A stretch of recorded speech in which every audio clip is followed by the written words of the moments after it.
What if the quiet you're feeling right now is the same quiet that comes right before every major storm in history? What if somewhere over the ocean at this very moment, aircraft are already moving into position for something far bigger than anything reported so far? Before we go any further, hit subscribe and send this video to someone who needs to understand what's really building up in the Gulf right now, not later. Right now, while it's still unfolding in front of us, something has shifted in the last few hours. Not slowly, not gradually, but suddenly, in a way that has caught the attention of analysts, journalists, and military observers all at once. Reports are describing a buildup of forces in and around the Gulf region on a scale that goes far beyond routine deployment. Transport aircraft moving in waves, refueling planes stacking up over multiple bases, reports of heavy bombers repositioning to forward locations. And on the other side of this equation, Iran's own government appears to be reacting with visible alarm, scrambling to respond to a scale of movement it clearly did not expect this quickly.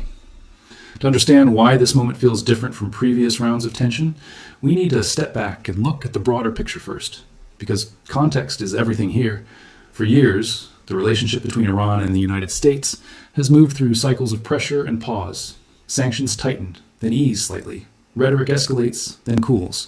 Military posturing increases, then quiets down again. This pattern has repeated itself so many times that many observers had started to assume any future escalation would follow the same familiar rhythm, a spike in tension followed by a return to uneasy stability. But what's being described in the last few hours doesn't fit that familiar pattern. The scale and speed of movement being reported suggests something far more deliberate, far more coordinated, and far more significant than a routine show of force. When multiple types of aircraft move simultaneously, when support infrastructure expands rapidly across several bases at once, and when the timeline compresses from weeks into hours, it tells military analysts something important. This isn't posturing. This is preparation. So let's break down exactly what's being reported and why each piece matters on its own. First, there are reports of long-range bomber aircraft repositioning to forward operating locations closer to the region. These aircraft aren't typically moved for symbolic purposes. Relocating heavy bombers requires enormous logistical support, fuel, munitions, maintenance crews, and secure basing agreements. When this kind of aircraft moves forward, it usually signals that military planners want the option of rapid strike capability available on short notice, not weeks from now, but within hours if needed. Second, there are reports describing significantly increased aerial refueling activity across multiple staging points. This detail matters more than people often realize. Fighter jets and bombers cannot sustain long-range operations without extensive refueling support, a sudden spike.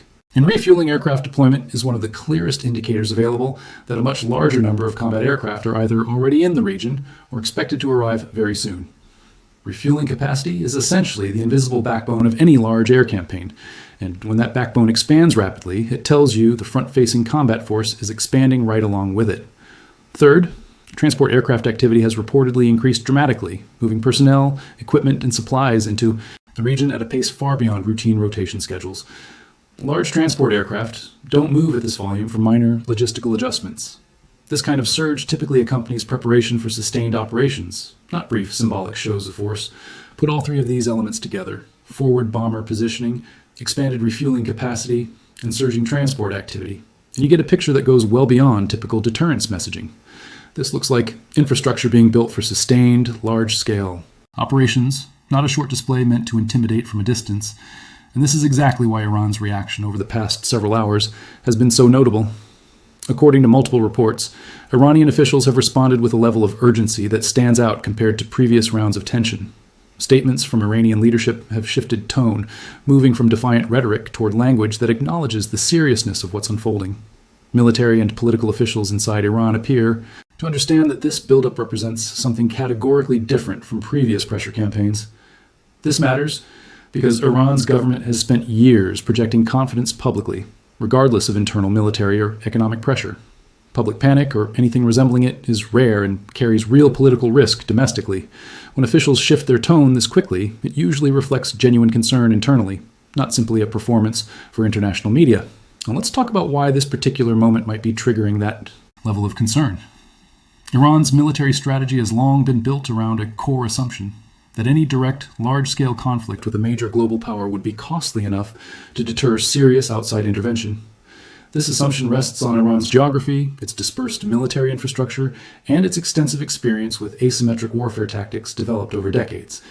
In simple terms, Iran's leadership has generally believed that the cost of a full military confrontation would be too high for any outside power to seriously pursue. But a buildup of this scale challenges that core assumption directly. If forward-positioned bombers, expanded refueling capacity, and surging logistics support indicate genuine preparation for sustained operations rather than a short symbolic strike, it suggests outside decision-makers may be willing to absorb costs previously considered too high. And that possibility alone is enough to trigger serious concern within Iran's leadership structure. Regardless of how confident their public statements might sound, there's also a psychological dimension worth understanding here.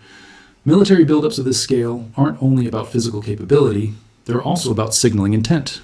When a government allows details of a significant buildup to become publicly visible, whether through satellite imagery, flight tracking data, or official statements, it often does so intentionally. Visibility itself becomes part of the message. It tells the opposing government and the wider world that serious capability now exists and could be used if the situation escalates further. This is exactly why so many analysts view the timing of this buildup as significant. It arrives at a moment when diplomatic tension has already been elevated for weeks, following earlier rounds of confrontation involving airstrikes, retaliatory threats, and disputes over control of critical waterways in the region. Layering a buildup of this scale on top of already elevated tension sends an unmistakable signal, regardless of whether direct military action ultimately follows. Let's pause here for a moment. If this kind of detailed, careful breakdown is helping you understand what's really happening instead of just reacting to headlines, drop a comment telling us what part of this surprised you most. It genuinely helps this video reach more people who want real context instead of noise. And if you haven't subscribed yet, now is the moment, because this situation is moving fast. It helps to look back briefly at how similar military buildups have played out in past conflicts, because history offers useful lessons here, even if no two situations are ever identical. Throughout recent decades, there have been several instances where a major power positioned significant military assets near a rival nation without immediately launching a large-scale offensive. In some of those cases, the buildup functioned primarily as leverage, pushing the opposing government toward the negotiating table without a shot being fired. In other cases, the buildup served as genuine preparation, and conflict followed within a relatively short window of time. What separates these outcomes historically often comes down to a combination of factors: how the opposing government responds diplomatically, whether a triggering incident occurs during the buildup period, and whether domestic political pressure at home pushes leadership toward action or restraint. This is why analysts studying the current situation are paying close attention not just to the buildup itself, but to how both governments behave diplomatically over the coming days. A buildup alone rarely tells the whole story. It's the combination of military posture and diplomatic signaling that usually reveals where a situation is actually heading. Now let's talk about something equally important: the control and vulnerability of critical maritime choke points in the region, because this factor sits at the center of almost every strategic calculation being made right now. Iran's leverage in this entire standoff has always depended heavily on its geographic position near one of the world's most important shipping corridors. A massive share of global oil and gas exports move through this narrow stretch of water every single day. This gives Iran outsized influence over global energy markets, far beyond what its economic size alone would normally allow. Any disruption near this waterway, whether real or simply threatened, tends to send ripples through global markets almost immediately. This is precisely why any large-scale military buildup near the region carries implications far beyond Iran and the United States alone. If tensions escalate to the point where shipping becomes unsafe, or if military operations directly target infrastructure connected to this waterway, the economic consequences would extend to countries with no direct involvement in the underlying conflict at all. Fuel prices, shipping costs, and global trade stability could all be affected simultaneously, making this far more than a regional issue. Understanding this helps explain why the current buildup is being watched so closely by governments, well, beyond the immediate region. Energy-dependent economies across the world have a direct stake in how the situation develops, regardless of their political relationship with either Iran or the United States. This is part of why global oil markets have already shown signs of sensitivity to reports of this buildup, reacting not necessarily to confirmed events, but to the mere possibility of further escalation. Now let's shift toward the question everyone watching this story is likely asking. Does a buildup of this scale mean a ground invasion or a massive new offensive is imminent? The honest answer is that nobody outside of the highest levels of military and political leadership can say for certain. Military buildups don't always lead directly to major offensives. Sometimes they serve as leverage, designed to strengthen a negotiating position without any intention of full-scale conflict. Sometimes they serve as genuine preparation for operations that may or may not ultimately be authorized. And sometimes the scale of a buildup is deliberately exaggerated through public reporting, specifically to create pressure without requiring actual military action at all. This uncertainty is part of what makes moments like this so tense. The buildup itself doesn't guarantee a specific outcome. What it does guarantee is that options are being kept open, options that range from continued pressure and deterrence all the way up to significant military escalation if diplomatic efforts fail to produce results. Given Iran's visible reaction over the past several hours, it's worth asking what Iran's leadership might be doing internally in response to this pressure. Reports suggest increased military alert levels across multiple branches of Iran's armed forces. There are also indications of intensified diplomatic outreach, with Iranian officials reportedly engaging more actively through international channels in an attempt to lower tension before the situation escalates further. This combination, visible military readiness paired with active diplomatic engagement, suggests Iran's leadership understands the seriousness of the moment and is attempting to manage the situation on multiple fronts simultaneously. This is a familiar pattern in high-stakes standoffs. Nations rarely choose between pure military response and pure diplomacy. Instead, they typically pursue both simultaneously, using military readiness to avoid appearing weak, while using diplomatic channels to search for an exit ramp before the situation spirals beyond anyone's control. Let's take another short pause here before continuing further into this story. If you're the kind of person who wants to understand the full picture instead of settling for surface-level headlines, this is exactly why this channel exists. Share this video with someone who's been following this story only through short clips online.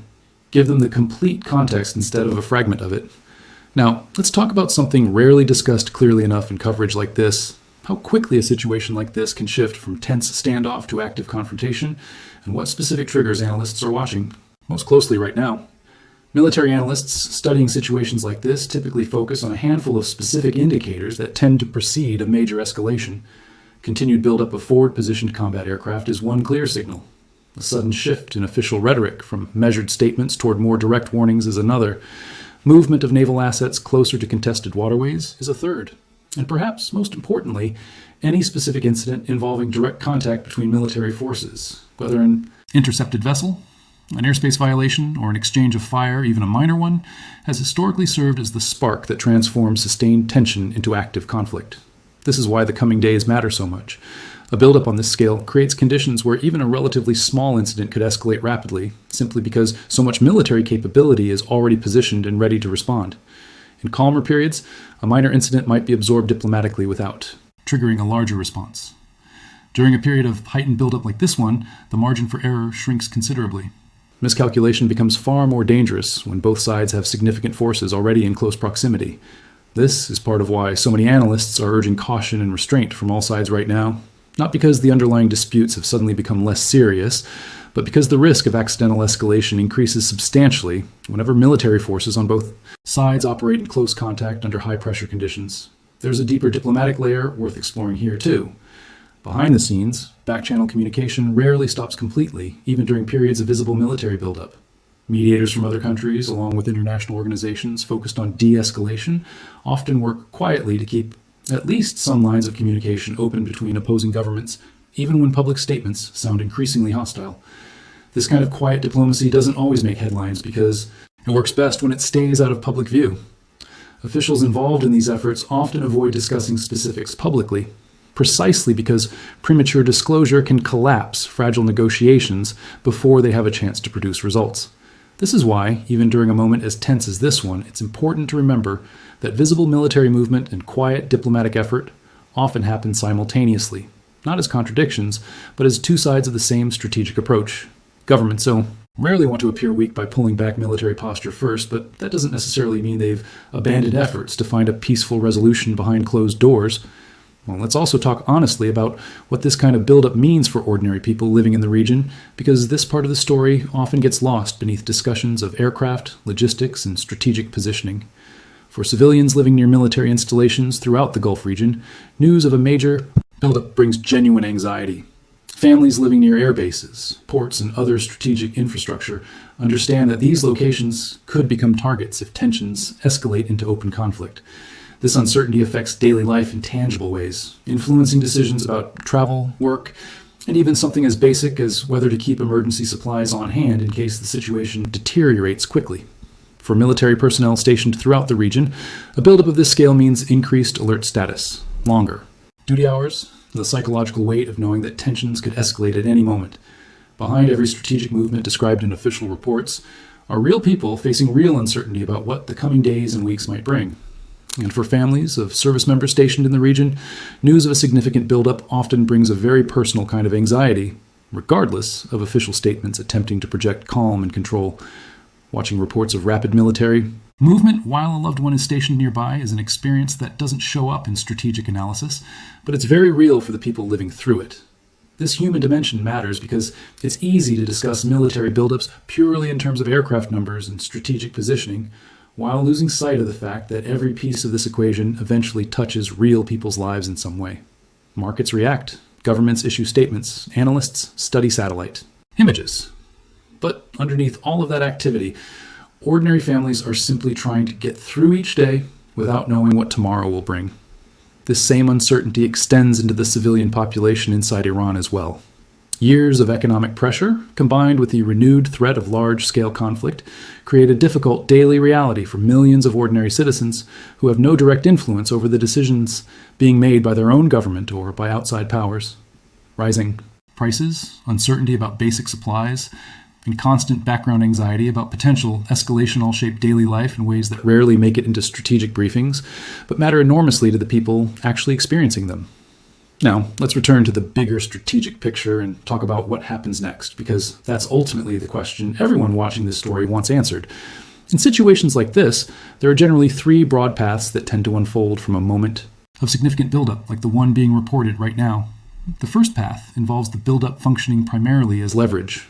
In this scenario, the visible show of force is intended to pressure Iran's leadership into making diplomatic concessions without requiring actual military action. If this is the primary goal, we would likely see continued diplomatic engagement running parallel to the military buildup, potentially leading to some form of negotiated de-escalation in the coming days or weeks. The second path involves continued gradual escalation without a single decisive moment. In this scenario, both sides continue building pressure incrementally through continued military positioning, economic measures, and periodic incidents, without either side committing to a definitive large-scale offensive. This path tends to be the most unpredictable, because it can continue for extended periods without clear resolution while still carrying constant risk of accidental escalation. The third path, and the one that understandably generates the most concern, involves the buildup, serving as direct preparation for a significant military operation in the near future. If this is the underlying intention, we would likely see continued rapid escalation in both military positioning and rhetoric over a relatively short period of time, potentially culminating in a significant operation that goes well beyond previous rounds of conflict. Right now, based on available reporting, it remains genuinely difficult to determine with certainty which of these three paths is unfolding. What we can say clearly is that the scale and speed of this particular buildup, combined with Iran's visible reaction, suggests this moment carries more weight and more risk than previous rounds of tension throughout this ongoing conflict. Let's take one more pause here before moving toward the conclusion of this story. If everything you've heard so far has helped you see the situation more clearly, make sure you're subscribed so you don't miss the next update the moment new developments emerge. And if you want to support genuinely detailed analysis like this, over shallow reaction content, hitting that like button right now genuinely helps this video reach more people who need real context instead of confusion. Let's also take a moment to consider how neighboring countries and regional powers are likely responding to this rapid escalation, because their reactions often tell us just as much as official statements from the two primary countries involved. Nations throughout the Gulf region maintain a delicate balancing act in situations like this. Many rely heavily on stable relationships with multiple global powers simultaneously, making open declarations of support for either side politically risky. Instead, regional governments typically respond through quieter channels, reinforcing their own defensive readiness, engaging diplomatically behind the scenes, and issuing carefully neutral public statements urging restraint from all parties involved. This cautious approach reflects genuine concern about the potential for wider regional instability. A significant escalation involving major military powers doesn't stay contained neatly within borders. Refugee movements, disrupted trade, economic instability, and security concerns tend to ripple outward across neighboring countries, regardless of their direct involvement in the underlying conflict. This is precisely why so many regional governments have historically pushed for continued diplomatic engagement, even during periods of significant military tension. Beyond the immediate region, other global powers with strategic interests connected to this situation are also watching closely. Some maintain economic or political relationships with Iran that could be affected by continued escalation. Others maintain strong alliances with the United States and its regional partners, creating a complex web of competing interests that could influence how the situation ultimately develops. Global energy markets, already sensitive to any disruption near critical shipping corridors, add yet another layer of pressure on all sides to avoid an outcome that triggers widespread economic instability. This is why moments like this rarely stay confined to a simple two-country conflict, even when the primary parties involved are clearly identifiable. The interconnected nature of global politics, economics, and security ensures that a significant military buildup in one region inevitably draws attention, concern, and quiet diplomatic activity from governments around the world. There's one more angle worth exploring before we bring this story together, and that's the role information itself plays during a moment like this. In earlier decades, a military buildup of this scale might have remained largely hidden from public view for days or even weeks, discussed only through classified briefings and closed diplomatic channels. Today, flight tracking data, satellite imagery, and rapid social media sharing mean that details of a buildup like this often become public within hours, sometimes even in near real time. This shift changes the entire dynamic of how a moment like this unfolds. Public awareness itself becomes part of the strategic equation.